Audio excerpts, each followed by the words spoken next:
Hello दोस्तों, welcome to PW only IAS. तो दोस्तों, आज से हम अपनी एक नई सीरीज स्टार्ट करने जा रहे हैं जिसका नाम है बस 10 मिनट। अब आपके दिमाग में क्वेश्चन आया होगा कि सर आखिर इस सीरीज को स्टार्ट करने का पर्पस क्या है।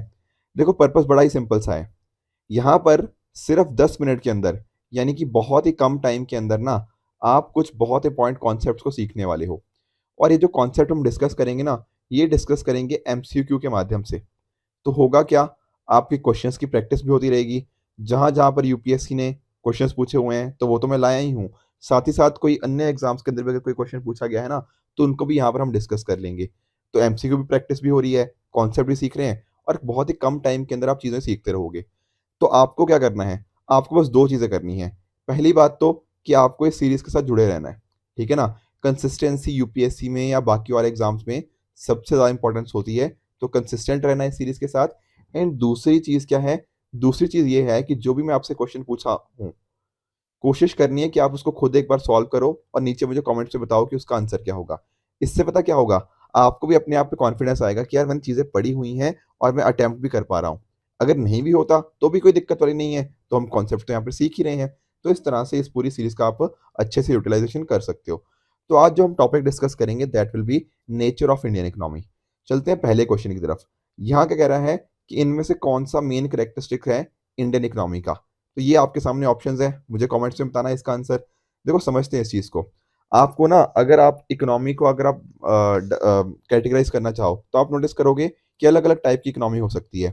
एक हो सकती है जैसे फॉर एग्जांपल आपकी जो, जहाँ पे मार्केट इकोनॉमी हो सकती है। कहने का मतलब क्या, जैसे फॉर एग्जांपल क्या चीज़ प्रोड्यूस करनी है, कितनी क्वांटिटी में प्रोड्यूस करनी है या कैसे प्रोड्यूस करनी है, ठीक है। एंड किसके लिए प्रोड्यूस करनी है, क्या अमीर के लिए करनी है, गरीब के लिए करनी है, क्या हमें यहाँ पे वॉचेस प्रोड्यूस करनी है, टमाटर प्रोड्यूस करने हैं, ठीक है ना। और किस तरह से लोगों को ज़्यादा इन्वॉल्व करना है या फिर कहने की मशीन्स को या यूज़ करना है। इस हिसाब से ना हमारी इकोनॉमीज डिवाइड कर दी जाती हैं। कुछ इकोनॉमी होती हैं जहाँ पर ये सारे सेक्टर्स जो सारे डिसीजंस हैं वो आपका प्राइवेट सेक्टर लेता है। वेयर एज कुछ ऐसी इकोनॉमी हो सकती है जहाँ पर पूरी की पूरी ये प्लानिंग है वो आपकी जो गवर्नमेंट है वो कर रही हो, है कि नहीं। तो उस हिसाब से हम चीज़ों को डिवाइड कर सकते हैं। तो जनरली जब हम बात करते हैं ना कि एक मान लो सेंट्रली प्लान की, यहाँ पर क्या होता है कि गवर्नमेंट की ओनरशिप होती है एंड गवर्नमेंट ही इन चीज़ों को प्लान करती है। मार्केट इकोनॉमी के अंदर क्या हो गया, यहाँ पर प्राइवेट सेक्टर का रोल होता है। पर कुछ इकोनॉमीज ऐसी भी होती है जो दोनों के बीच में होती हैं। दोनों के बीच में रहने का मतलब यहाँ पर गवर्नमेंट भी है और प्राइवेट सेक्टर भी है। कुछ रिसोर्सेज गवर्नमेंट की तरफ से भी हैं, कुछ प्राइवेट सेक्टर की तरफ से भी हैं, तो दोनों की अपनी अपनी ओनरशिप यहाँ पे देखने को मिलती है। तो आपके हिसाब से इंडिया कहाँ होगा। देखो, इंडिया बिल्कुल बीच में है, ठीक है ना। इंडिया यहाँ पे हमें मिक्स्ड इकोनॉमी के अंदर देखने को मिल जाएगा। आप जैसे यूएसए वगैरह देख सकते हो, तो ये थोड़ा यहाँ पर हमें इनका प्राइवेट सेक्टर का रोल यहाँ पे ज़्यादा देखने को मिलता है। ये फ्री मार्केट इकोनॉमी की तरफ थोड़ा टिल्टेड है। उसी तरह से नॉर्थ कोरिया हो गया, ये थोड़ा इधर कम्युनिज्म वाली टाइप में आ जाती हैं। तो पहले क्वेश्चन का हमारा आंसर क्या होगा कि क्या करेक्टरिस्टिक है इंडियन इकोनॉमी का। इसका आंसर आएगा option number C, mixed economy. अगर आपने यही ऑप्शन चूज किया था तो वेरी गुड। अगले क्वेश्चन की तरफ देखते हैं। यहाँ पूछ रहा है मिक्स्ड इकोनॉमी का मतलब क्या होता है। देखो, खुद सोचो क्या मीनिंग होगा। अभी मैंने आपको समझाया, इसका आंसर बड़ा सिंपल सा है। जहां पर आपका पब्लिक सेक्टर भी और प्राइवेट सेक्टर भी क्या करे, को एग्जिस्ट करे। मैंने समझाया था ना कि मिक्स्ड इकोनॉमी के अंदर क्या हो रहा है। बेसिकली जो आपके डिफरेंट डिफरेंट डिसीजंस हैं वो दोनों के मिलकर लिए जा रहे हैं। चाहे वो ये है कि कितना प्रोड्यूस करना है, ठीक है, सॉरी क्या प्रोड्यूस करना है, या फिर किसके लिए, for whom to produce and how to produce. ये सारे डिसीजन यहाँ पर दोनों मिलकर लेते हैं, तो इसलिए पब्लिक सेक्टर और प्राइवेट सेक्टर को एग्जिस्ट करते हैं इन अ मिक्स्ड इकोनॉमी, राइट। चलते हैं तीसरे क्वेश्चन की तरफ। अब इसका भी मुझे आप नीचे कमेंट्स में आंसर बता सकते हो। यहाँ कह रहा है अंडर डेवलप्ड इकोनॉमी के अंदर जनरली क्या चीज़ें होती हैं। देखो, इकोनॉमीज आपकी अलग अलग तरह की हो सकती हैं। कुछ इकोनॉमी हो सकती है आपकी जो डेवलप्ड हो, जैसे आपका यूएस हो गया, आपकी वेस्टर्न यूरोपियन कंट्रीज हो गया। कुछ होती है आपकी डेवलपिंग, अभी डेवलप नहीं है पर सही डायरेक्शन में जा रही है। कहने का मतलब तेजी से रफ्तार ज़्यादा है बढ़ने की, पर अभी डेवलप नहीं हुई हैं। उसी तरह से कुछ होती हैं अंडर डेवलप्ड हो गया, ठीक है। लीस्ट डेवलप्ड कंट्रीज भी होती हैं जहाँ पर हमारी जो इकोनॉमिक ग्रोथ है वो काफ़ी स्लो होती है या फिर अभी सिचुएशन उनके बहुत ज़्यादा अच्छी नहीं है। तो वो कह रहा है अंडर डेवलप्ड इकोनॉमी के अंदर ना क्या चीज़ें हमें देखने को मिलती हैं। पहला कह रहा है लो पर कैपिटा इनकम। सर इसका मतलब क्या होता है। देखो, इनकम तो आप जानते होंगे, पर कैपिटा का मतलब होता है पर पर्सन। तो क्या आपको नहीं लगता अंडर डेवलप्ड इकोनॉमी के अंदर जो पर कैपिटा इनकम होगी वो कम होगी। बिल्कुल सही बात है, तभी तो उसको अंडर डेवलप्ड बोल रहे हैं ना, कि कहीं ना कहीं वहां पे जो लोगों की जो इनकम है वो काफी कम है। तो पहली बात तो यहाँ पे बिल्कुल ठीक होनी चाहिए। बाकी आप और नोटिस करो, जैसे फॉर एग्जांपल आप चौथा स्टेटमेंट लेकर पढ़ो। चौथा स्टेटमेंट कह रहा है कि जो वर्कफोर्स है वो ज़्यादातर टर्शरी सेक्टर के अंदर देखने को मिलती है। ये बात तो बिल्कुल गलत है। टर्शरी सेक्टर आप जानते हो ना, जो आपका सर्विस सेक्टर होता है, उसको बोलते हैं कि जैसे आपका बैंकिंग हो गया, आपका आईटी हो गया, आपका फाइनेंस हो गया, ठीक है ना, आपका ट्रेड, आपका ट्रांसपोर्टेशन, इन सभी चीज़ों को हम देखते हैं टर्शरी सेक्टर के अंदर। क्या अंडर डेवलप्ड जो इकोनॉमी होती है, उसमें ये चीज़ प्रोमिनेंट होगी? नहीं भैया, नहीं। वहाँ तो आपका एग्रीकल्चर प्रोमिनेंट होगा ना, राइट? यहाँ पर जब टर्शरी सेक्टर इंपॉर्टेंट हो जाता है, कहीं न कहीं वो तो डेवलप्ड कंट्रीज़ आ गई, जैसे यूएसए वगैरह। तो चौथा स्टेटमेंट बिल्कुल गलत है। तीसरे में कह रहा है कि डिपेंडेंसी रेशियो कम होती है। अब सर डिपेंडेंसी रेशियो का मतलब क्या है? देखो, डिपेंडेंसी रेशियो का मतलब होता है जो आपके डिपेंडेंट्स होते हैं।